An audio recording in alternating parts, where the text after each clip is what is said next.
Hello, everyone. How you doing this morning? Want to build off the coffee talk we had yesterday. I had a lot of fun.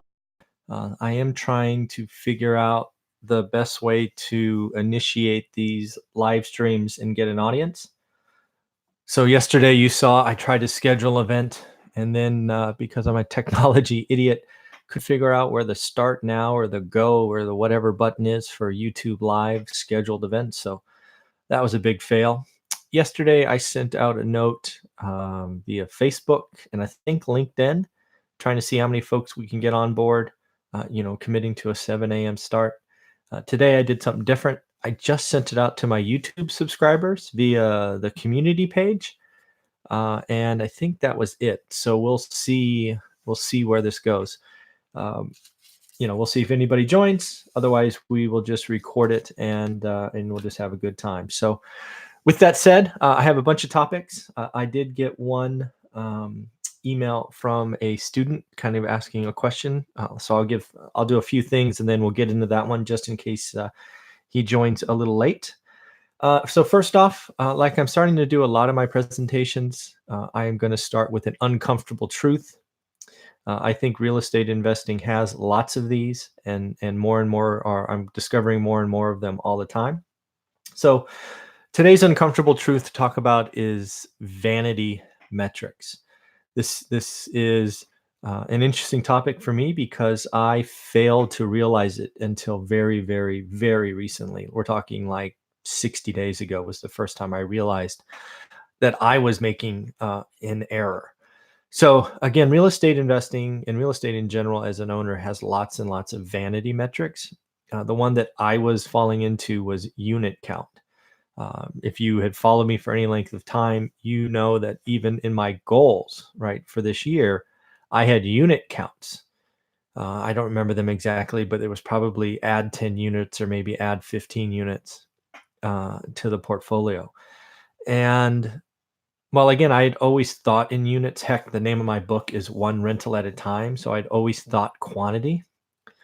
And again, that's still a right goal and still about getting the next asset. But you shouldn't be thinking about unit counts. And where this really struck me is I started interviewing more and more syndicators, both general partners and limited partners. And then I kept going to meetups and I was talking to more and more people talking about having thousands of units. And I'm like, wow, I mean, it took us forever to get to nearly 200. I mean, what are you guys doing? And you go ahead and you scratch that a little bit. And in most cases, they are LPs in units that they've never seen, never been to, and they're counting the entire portfolio where maybe they own 3, 4, 8, 9%, right? Whatever that is. I never asked, but I remember thinking in my head, wow, we're real estate investors and we're so proud to talk about units, and units don't pay the bills. And I think this is going to become very apparent as anybody who's followed this channel for any length of time. You know that I believe lots of syndications are going to blow up, and by blow up, I mean best case, they're going to tie up your money for 5 years longer than they promised. I believe lots of syndications are already underperforming, and I think some of you are going to take haircuts because you have to get out right when the blood is in the street. So um, it's not about unit counts, folks. It's about cash flow. So I do the best I can to do what I say. So you saw at the midpoint of the year, I stopped talking unit counts as far as additions, and I started talking cash flow. And cash flow for me is, excuse me, always net, right? Bottom line cash flow. So I think that's what we should talk about. Now, if you're a buy and hold investor like me and you've been doing this for less than 5 years, I appreciate that the first 5 years are hard, right? Your numbers are probably in the hundreds, maybe in the thousands, but it's not really moving the needle. But that's okay. You can hustle in silence and just keep plugging ahead. We don't need to talk about and share with everybody. Hey, we've got 5 this and 6 that or whatever. So You're going to see me talk about cash flow as best I can. I still get asked all the time how many units we have, so I answer the question. But then I talk about, we own them all. It's not part of any LPs or GPs, limited partners, general partners of somebody else's syndication. So that is the topic of the day. So what I thought I would do is I would just jump right into the question. I do have a bunch of other topics. As always, I will read the question for you, so you're all on the same page with me, and then we will go ahead and address this. So this is a student of mine, so he's a buy and hold investor, and he's really killing it. He's actually Alex is his name.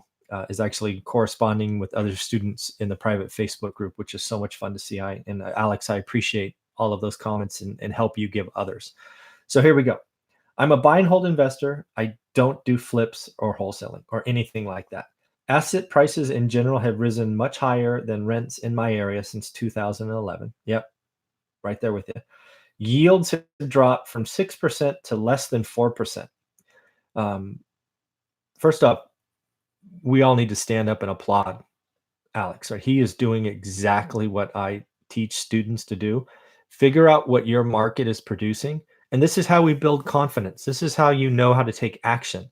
And it's also how you know when stuff's going crazy. Think about what Alex just said. Where is it? Higher rents in the area since 2011. Yields have dropped from 6% to under 4. So he's saying the market used to produce 6%, which, given that he's adding units, he was happy with, and I would be happy with, frankly. But now it's less than 4, and you're like, oh, not worth the risk. So kudos to him. And if you don't know how to do this, you need to join the course. There is just too much cheap money sloshing around. Amen to that. I can no longer make sense of prices. Motivated sellers have lots of offers on their plate before I get to them. Distressed houses are now selling for market value minus rehab costs, giving me no sweat equity to make it worth my while. Totally agree. And some are not even giving you, some of them are still overpaying. Turnkey just isn't providing enough net ROI to warrant locking up 25 to 30% of asset price. I get it. Decent investment properties have been bid up because of serviced accommodation, Airbnb craze. Yeah, see it all the time. It won't take much of an interest rate rise to wipe out free cash flow if I went and purchased something just to keep building up the portfolio. So that's paragraph number 1. So first off, again, Alex, you're doing exactly what I would hope all investors do, is they're watching and participating in their market. If you've read our book, we got to this stage in our community. I wasn't quite using yield yet, but the environment was the same. Too many people chasing too many things, and prices were silly.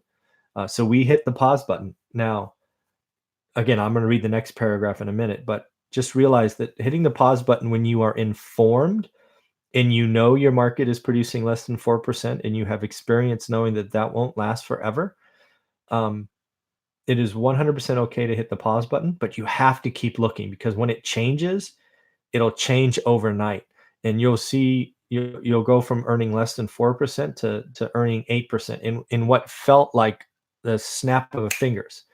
Right now, in reality, it could take 45 days or 90 days, but in the scheme of things, once that dam breaks, it's like holding a balloon underwater, right? It wants to rise. And right now, I think in many markets, and it sounds like yours, there are lots of people holding a very, very inflated balloon underwater. And that balloon is eventually eventually not going to be underwater, if you know what I mean.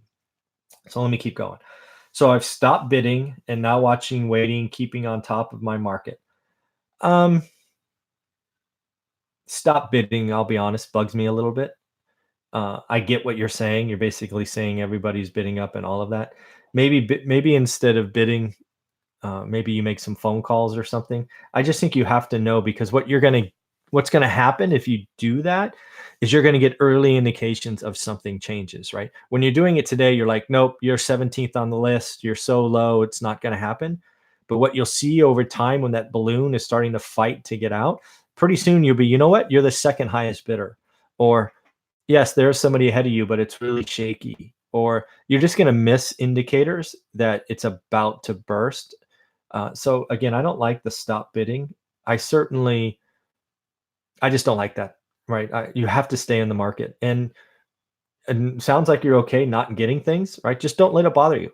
And again, you have to keep bidding because you need to see, hey, today I'm the 14th one, which I am too in my market. I talked to one of my agents yesterday. It's like, just for example, Alex, there was a house listed for 119, 109 or 119. Let's say 119. And it was in a great area, great school systems. It was boarded up, one of those classic hoarder houses. The individual had passed on. The kids got it. Kids wanted nothing to deal with it. They were going to sell it with junk included, if you know what I mean. So, huge clean out, probably 10 containers full of stuff, just nasty stuff. But again, in a great school district. So the dirt was worth 119. So knowing that fixed up, this could go for 240 to 250, I bid 142, right? I so rarely bid over asking that it's painful, but I did. I knew it was worth 250. I knew that junk is junk, right? It doesn't take a lot to get rid of. So I bid 142, and I later found out, because I have a relationship with the agent, that the winning bid was over 190, right? And again, there was like 27 offers or something, and I was like in the bottom third. That's, that doesn't feel good when you bid, I don't know, 15 or 14 grand over list or asking price, to feel like you're in the bottom third of offers, but that's okay. You got to keep doing that, because in 6 months on a similar transaction, I'll maybe be in the top third, and I want to see that stuff coming. So that's what I think there. Going back to your letter, sorry. I can't buy at this level. I know what I know what a bad, good, and great deal is. Awesome. I'm very proud of you. I'm happy. I wish all investors did that. What can I do to move the needle whilst waiting for the single family market to correct? I don't really want to invest anywhere else geographically at the moment because I have such a good team set up now, management, contractors, etc. Should I start looking at retail, commercial? Mortgages seem so expensive for those assets. It sucks up any cash flow of the deals. Land is crazy expensive because people think they can build residential housing on there and retire early. I don't mind sitting building reserves, but if I could be productive today, then it would be great. All right. So a couple of things. So first off, we've already covered the stay engaged. Even though if you're feeling frustrated, totally get it. Maybe write up half as many offers, and the other ones you call agents and just see where you're at. Because again, I think this balloon's going to fight to get out of water sooner rather than later, and you want to see it coming. The other thing you could do that I don't see here is it may make sense, and I'm looking at this now myself. Rates have gotten so low. I may want to just go back and refi some of that old debt. And now, I'm very conservative, and I'm not talking about taking cash out. I think that's often a mistake. But if I can recast the debt, take the interest rate from 6 to 4, and I would actually even look at, in some of my units, given the LTVs I have, in taking the mortgage to 15-year. Right? Think about that. Right? Lower the interest rate, take the term and cut it in half. Because again, my mortgage expense may be nearly the same, and I could save 7-8 years of mortgage payments. Again, something you could do in a market like this, because the money is awash around, or sloshing around the world, to use your term, is I might look to recast debt. That way, I keep positively moving forward as I keep looking at the market. The other thing I would do is I would start looking at other assets. I don't know that I would go so different, right? I don't think I would go residential and look at gas stations or something with just entirely different liabilities and things of that nature. But I might look at office buildings, small retail shops, just to see what's out there. For us, the one move we did, and I've documented in the book, was we went from houses to small apartments. Now that won't work today in most markets because everybody thinks bigger is better. I understand. But often there are parts of the market that are getting less attention. So I would just look at that. And again, there's nothing wrong with saying, hey, my market is whatever the opposite of not on sale is, and I'm going to keep stacking paper, right? Stacking cash, right? Because again, I really do believe there are lots of people with the hands on the balloon holding it underwater, and it is going to get crazy. As for the Airbnb thing, yeah, I think it's an interesting model, and it works in certain locales for sure, no question. I've leveraged Airbnb on my travels, so I get it. I do think there is legislation and things of that nature coming that is going to make that an interesting model. because I think the costs are going to go up. So in the end, Alex, I applaud you for knowing your market's not on sale. I would caution you to keep engaged because you just never know. When it changes overnight. I would add another asset class, something close to your experience, so you can still leverage your team, right? And I agree with not changing geographically. I actually spent probably 5 grand in total looking at other markets back in '08. Um, and it all came down to that. I had the team, I had the experience. I wasn't going to go learn another market. It's just not who I am. I don't want to complicate my life. So I totally get it. So Alex, I hope that makes sense. If I missed anything in your note, let me know. But I think that's how I would tackle that. Okay. So other topics I want to talk about. One that I've seen more and more is rent control. Rent control is interesting. You're welcome, Alex. Thanks for the note or text or message. I guess message. Let's talk about rent control. Um, I've seen a lot on this recently. So I'm in California. I think there's every indication that California is going to pass rent control, probably similar to what Oregon did.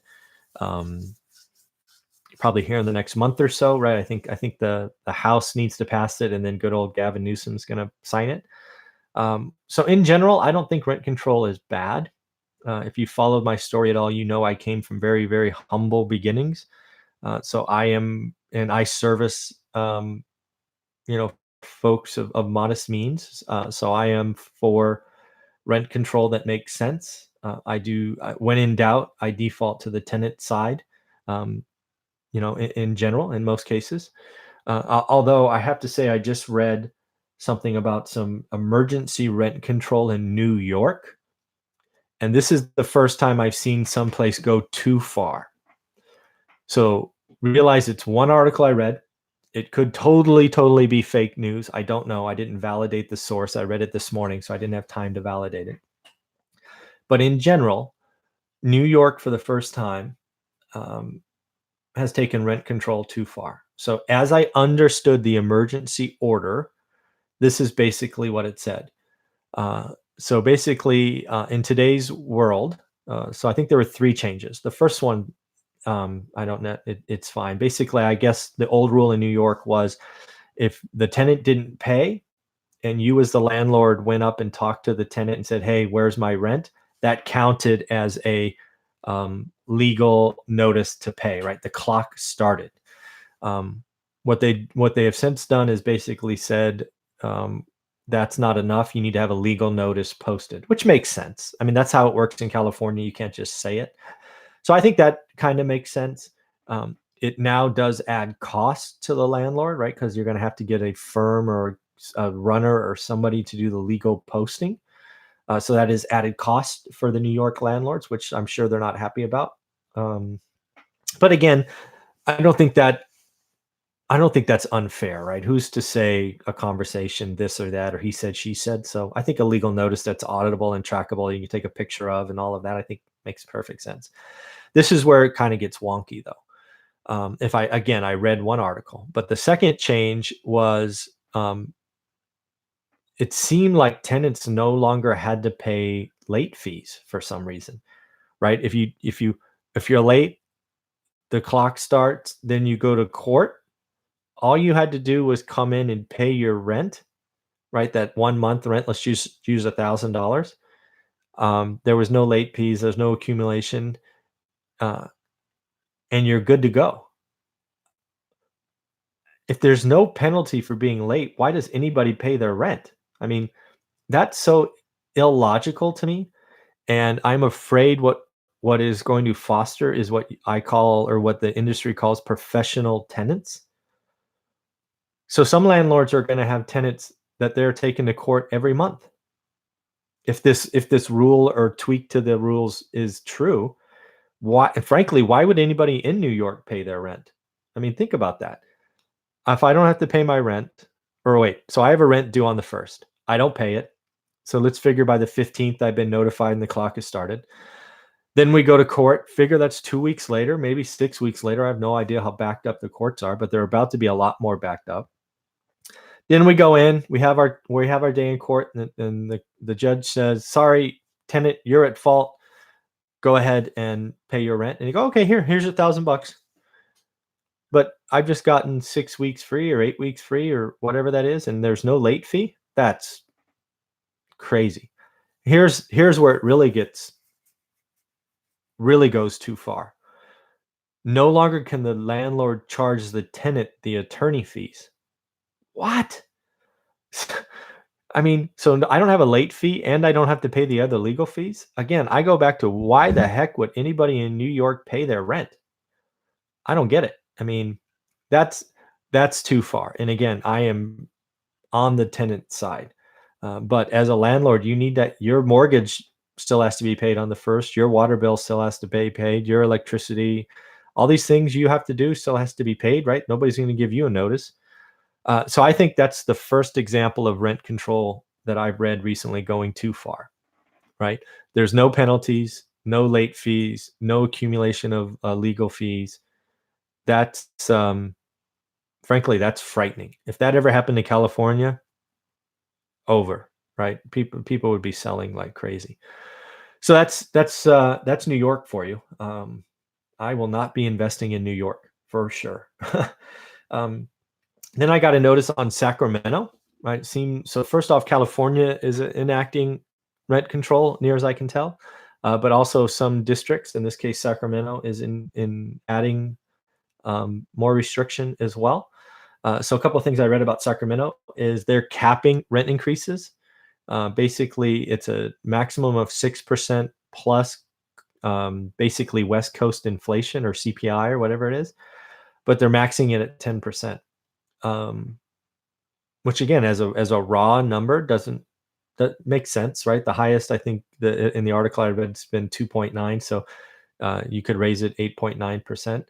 But if inflation takes off in the future, 10% may not be enough. But in the end, you should be running your operation. Basically, what rent control means to me is, as a landlord, you need to be raising rents every year. I'm on record as saying that in the past, without rent control, I would go every other year for tenants.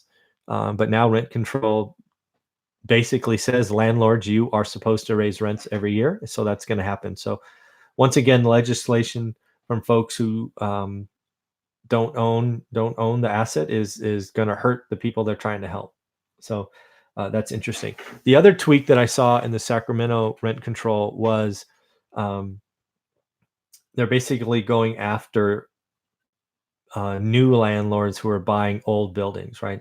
In the past, if mom and pop were running a shop and they wanted to sell it, or heaven forbid they passed on and their kids sold it because they don't want to be landlords, the new buyer would coming in with tenants already there, right? Let's just say in that environment it's $1,000 rent, but they're paying under market. Let's say they're paying 500, and the building is rough, right? Not been maintained. And the tenants are generally happy, right? Because they're paying $500 and $1,000 market, so they're not calling the landlord for leaky this and broken that, right? So that's what's happening. But now a new landlord comes in and they want to invest capital, they want to bring the asset up to current market, and they want to get $1,000 rent.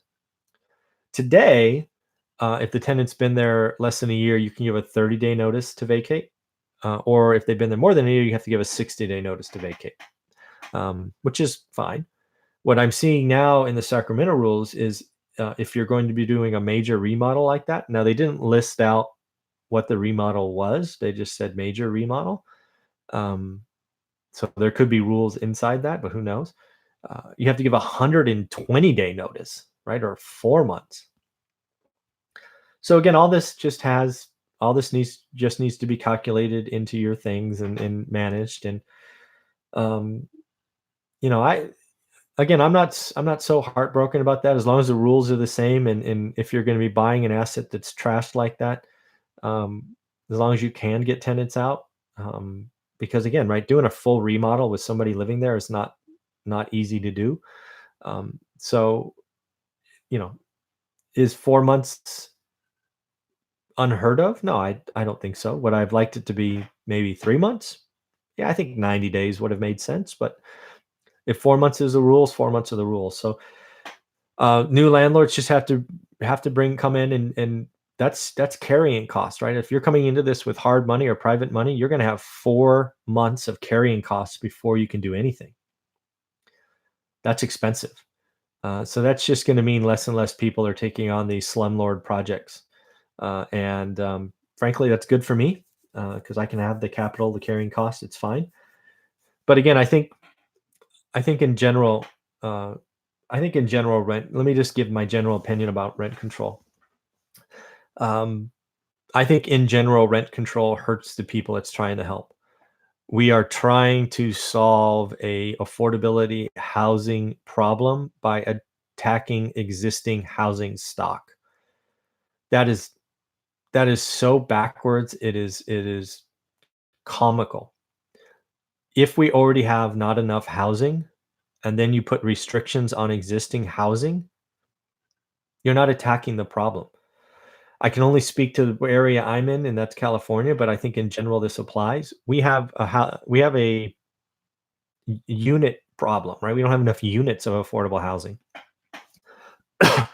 So frankly, why is that? Well, it's because the high priced areas are where all the jobs are, it's already built up, or there's just not enough land left. So we need to be working on transportation measures because if in California, the Silicon Valley, right? If you go 90 minutes by car away from, say, San Francisco, there's lots of land. But the problem is nobody wants to spend or nobody should spend 3 hours a day in their car, right? And 90 minutes in the morning, 90 minutes in the afternoon, getting to and from work. So instead, why don't we work on this silly high-speed train that, Gavin Newsom canceled and be able to get to San Francisco in 45 minutes. And then we could build all kinds of stuff, right? California could be Texas, meaning we have so much land in California that's not built on, but it's just not easy to get to. So why don't we go attack the transportation problem, put all kinds of affordable housing out there, and frankly, the Bay Area would get cheaper, right? People who live here now, we would gladly move out to other areas if we could, and get the same quality of life and bigger house and all of that. So I don't like rent control in general because it attacks a quantity problem where we should incent building. And I think in California, at least, we have a transportation problem. That's the real rub of all this in California. We it's high legislation and high costs and all of that, but that it all starts with we don't have transportation that can get people to and from the high priced areas and income levels easily. That's our problem. We rely too much on our cars. Our freeways are already too burdened, and that's my feeling about rent control. Uh, the other thing about rent control I think is interesting is it seems like every time legislation is passed, landlords are asked to pay, right? I think I pay $50 per inspection per unit. I think in the New York case it was $20.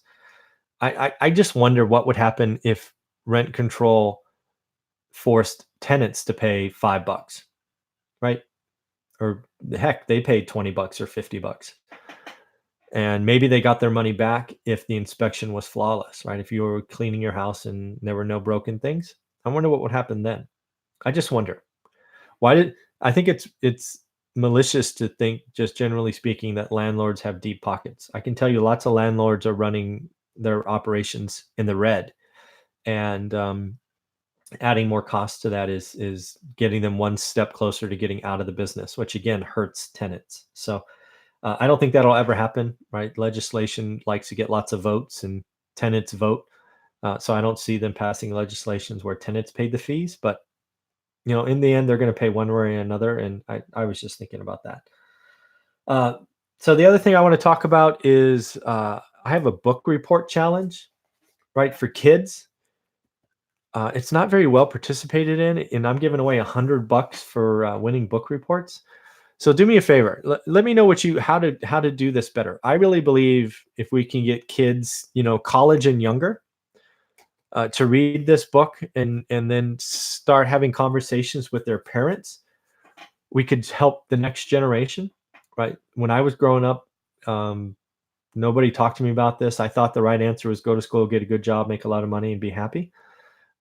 as opposed to save, live below your means, earn a good living, save, save, save, invest. Um, so what I've done is I think I've had somewhere around 10 to 15 kids read the book and write a report, which is awesome. But I'm wondering what we could do to increase that. I don't know. I'd love to get ideas, put comments, send me notes if you have my email. But I am curious how we could spark that up. I did do a summer challenge, which is almost over, so we'll see what happens there. And then the last thing is the recession. I think there's some. I think it's pretty clear, and it's always hard to call recessions because they're always look back. But I think we're in very tumultuous times, and this goes back to the note for Alex. I think there's lots of people trying to hold this economy together, and I think it's fighting hard to break apart. I think manufacturing's in trouble. I think this thing with our farmers is interesting.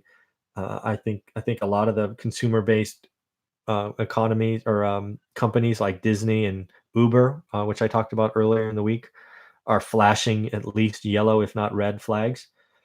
So pay attention. Pay attention. It's going to be interesting times, I think, between now and the end of the year. Because again, I don't think anybody will officially call a recession probably until March or April of next year. Um, but shoot, by then we could be out of it already. So just pay attention. I think it's going to get interesting, and all of that. So in the end, I want to thank all of you for watching this coffee talk. If you have any ideas on how we can get more and more folks watching, I would really appreciate it. I'm not a technology wizard. I do schedule these the last couple at least 24 hours in advance because my time books up sometimes. But I'd love to hear what you have to say. So let me know. Take care. And of course, have a great day.